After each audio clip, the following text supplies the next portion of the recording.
Hey, welcome back, guys. Over the break, I just finished cutting up my potatoes. So just gonna get these in my dish, and look at how beautiful and yellow these are. These are very, very fresh potatoes. I really love Yukon Gold potatoes, but for this dish, you can use whatever you want. I've also made this with red potatoes. So we've got our potatoes here. Remember, there was about 4 or 5 small potatoes. My water is boiling, so it's time to get these cooking. I'm actually gonna salt my water just a little bit too, because you always want your water to taste like the sea. So I've got some nice sea salt. Salt that up. All right, I'm just going to slide my potatoes in. Just be careful because this water is hot. And while those are cooking, you want to just give them a quick stir every now and then just to make sure they're not sticking to the bottom. So we got that. That's perfect. All right, and with those potatoes, you don't want them to cook all the way. You want them to cook just about halfway because they will finish cooking when we saute them with the onions. So now we're going to get going on our frittata. I have here some bacon. This is some beautiful center cut bacon. The reason I chose center cut is because it's a lot meatier. It doesn't have as much fat. We're actually going to be sauteing the bacon first and then adding the vegetables to it. So you're going to get the nice flavors of the bacon all over the vegetable. It's great because you don't have to use olive oil, which can be really expensive. So I have here our vegetables. We have a beautiful fresh green bell pepper, a really small squash, a couple of mushrooms. And with these mushrooms, I've already scrubbed them off. When you clean mushrooms, you just want to take a wet paper towel and just rub the dirt off. If you do put them in water, they tend to get really slippery and they're hard to cut. So I just wipe those off. So let me get started on cutting our veggies.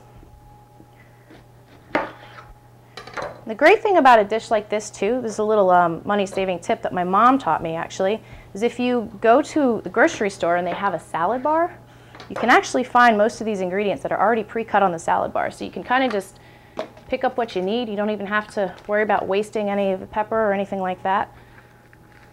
But I'm cooking for a big crowd today, so I'm going to go ahead and use the whole pepper. All right, get those out of there. I'm just going to run my knife through these real quick, cut the bottom off. I like my vegetables to all be around the same size, so cut these pretty small. Just like that. All right, that looks great. It's just probably just enough. I'll save these for another use later. All right, with the mushrooms, I'm just gonna run my knife down those real quickly. I do like using the whole mushroom. Some people don't like using the stems because they say they taste a little woody, but I find that they have tons of flavor. Looks like it would probably be just enough. And we'll get started on the squash too. Squash is super easy to cut. I love cooking with squash and zucchini. It's got, lots of flavor, beautiful colors, and it's really, really easy to work with. So what I'm gonna do is just run my knife down the middle, cut this almost like little half circles. All right, that's great. Now I did mention that we are using bacon for this dish. You could buy, of course, just use whatever meat you want. If you prefer sausage over bacon, you could use that. If you like ham, you can do that.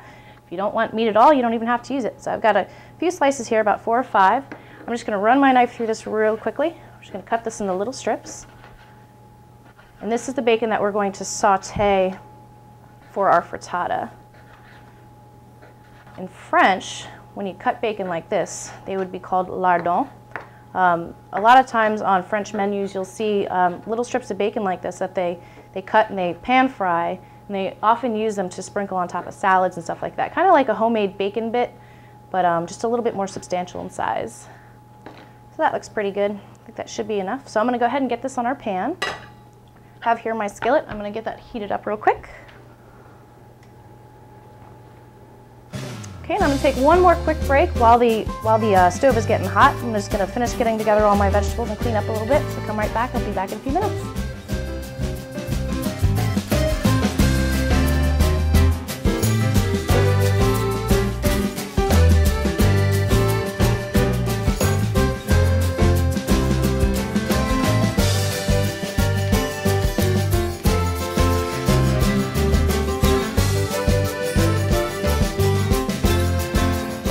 Hi there, guys.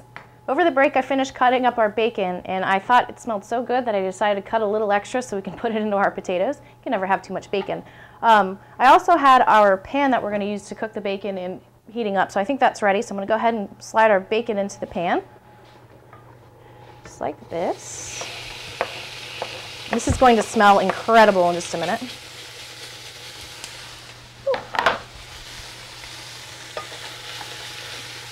All right, we're just going to toss that around a couple times. And the bacon will start to loosen itself up once it starts cooking. I'll turn the heat down on this just a little bit.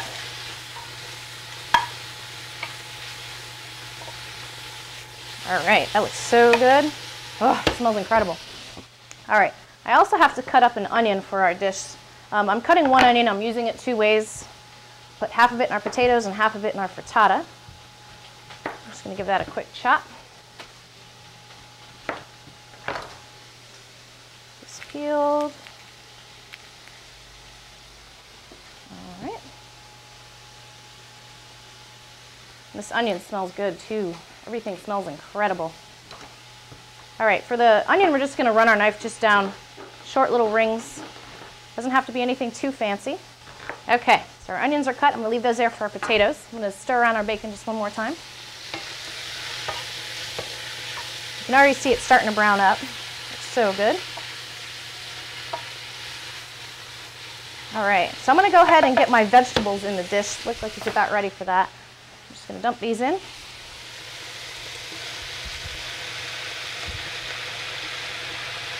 It looks beautiful. All right, and these veggies will shrink a little bit while they're in the pan. I know it looks pretty full right now, but it'll fit, I promise. All right, so I'm just gonna let this hang out on the stove for just a couple minutes, get those vegetables cooked down. I think our potatoes are ready. Let's go ahead and turn this off. Got my strainer in the sink, so I'm just gonna dump this real quick. Be careful, this is gonna be very hot.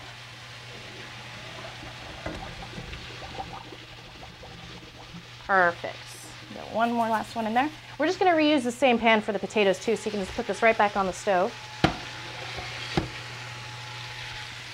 All right, a quick shake. We're going to put this, turn your stove back on to medium.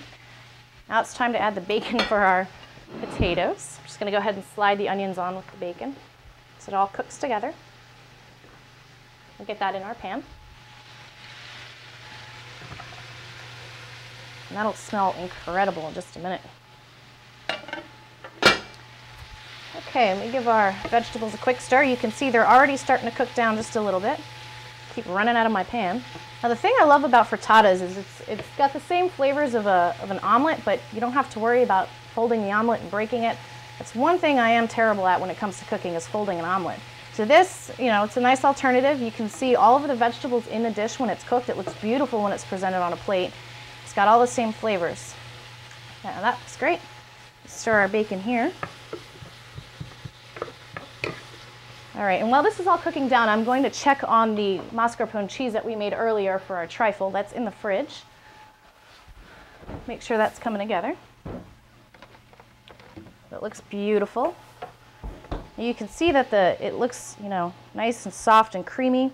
And this is going to go great with that biscotti with the coffee and some chocolate chips. It's going to be a wonderful way to finish off our brunch. So that looks great. I'm going to take one more quick break while I let these vegetables simmer. Stick around. I'll be back in just a few minutes.